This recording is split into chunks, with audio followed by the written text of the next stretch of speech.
আসসালামু আলাইকুম বন্ধুরা, welcome back to my Sapnas Zindegi channel. তাহলে তাওয়াতে তেল দিয়ে দিয়েছেন, তারপরে তেল গরম হয়ে গেছে। এরপরে একটা একটা করে মাছ দিয়ে দিবেন।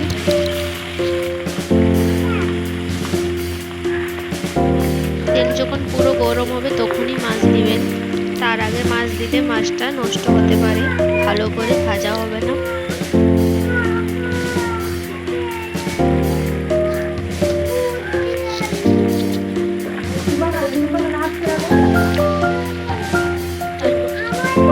খুন্তি দিয়ে মাছগুলোকে সমান করে নেওয়া হচ্ছে, যাতে মাছগুলো না একসঙ্গে চিপকে যায়। চিপকে গেলে মাছ ভেঙে যেতেও পারে, তাই ভালো করে সরিয়ে দিবেন। মাছ এক সাইড হয়ে গেছে, আরেক সাইড ভালো করে ভেজে নিতে হবে, তাই আরেক সাইডকেও ভালো করে ভেজে নিচ্ছে।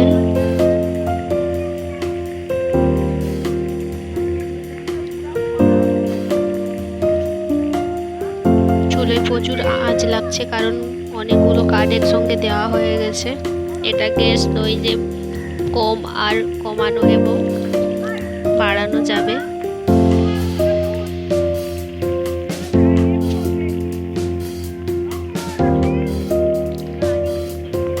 সব মাছ ভাজা হয়ে গেছে, দেখে নাও পুরো বাদামি বাদামি, দেখেই খেতে ইচ্ছে করছে। চুলোতে প্যান দেওয়া হয়ে গেছে, তেল গরম হচ্ছে। এখন কিছুক্ষণ তেল গরম হচ্ছিল, এখনো হচ্ছে। এরপরে পেঁয়াজ কুচি দিয়ে দিচ্ছেন। তেল গরম হয়ে গেছে, পেঁয়াজ কুচি সব দিয়ে দিচ্ছে। কুচি নয়, সরি, বাটা।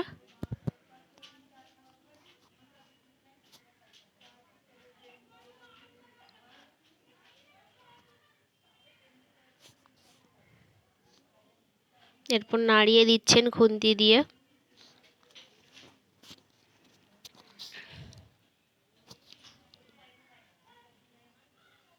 ভালো করে নাড়িয়ে দিচ্ছেন। এরপরে কিছুক্ষণ পেঁয়াজটা একটু গরম বাদামি ভাব হবে। একটু একটু বাদামি ভাব আসছে, পুরোটা আসছে না।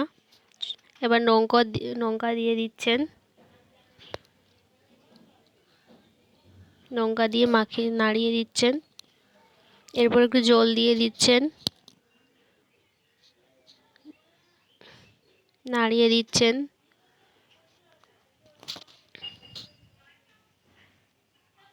হলুদ গুঁড়ো দিয়ে দিচ্ছেন 1 চামচ, সরি 2 চামচ।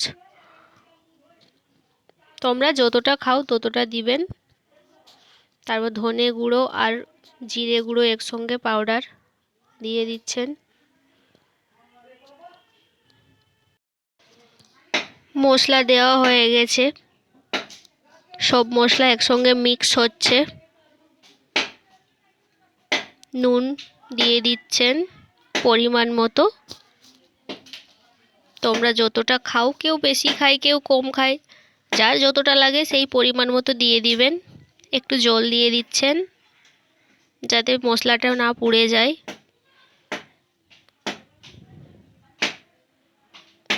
ভালো করে নাড়িয়ে নিচ্ছেন, সব মশলা একসঙ্গে মিক্স করছেন। তারপরে মাছ ভাজাগুলো এর ওপর দিয়ে দিবেন, একটা একটা করে ভালো করে সাজিয়ে।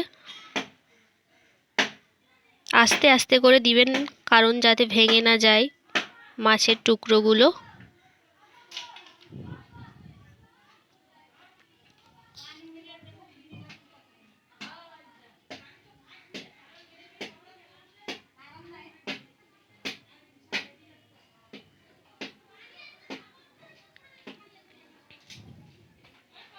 সব মাছ দেওয়া হয়ে গেছে, এবার একটু বেশি করে জল দিয়ে দিচ্ছেন। তোমরা যতটা খাও ততটা দিবেন। এবার ভালো করে একসঙ্গে নাড়িয়ে দিচ্ছে, কারণ মাছে যেন সব মশলাগুলো ঢোকে। এবার ঢাকনা দিয়ে দিচ্ছেন।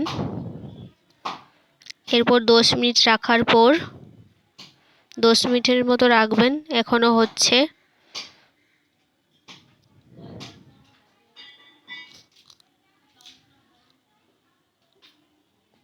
আগে থেকে ভাত রান্না হয়ে আছে, আমরা খাবো তাই।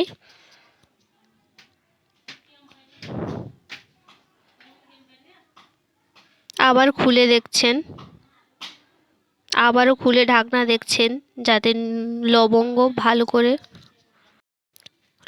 ভালো করে দেখছেন যাতে সব মাছে হয়, নইলে টেস্ট লাগবে না। নুন ছাড়া কিছুই ভালো লাগে না, নুন না হলে পুরো তরকারিটাই বেকার হয়ে যাবে। এরপর নামিয়ে নিচ্ছেন। মাছের কালিয়া রেডি হয়ে গেছে।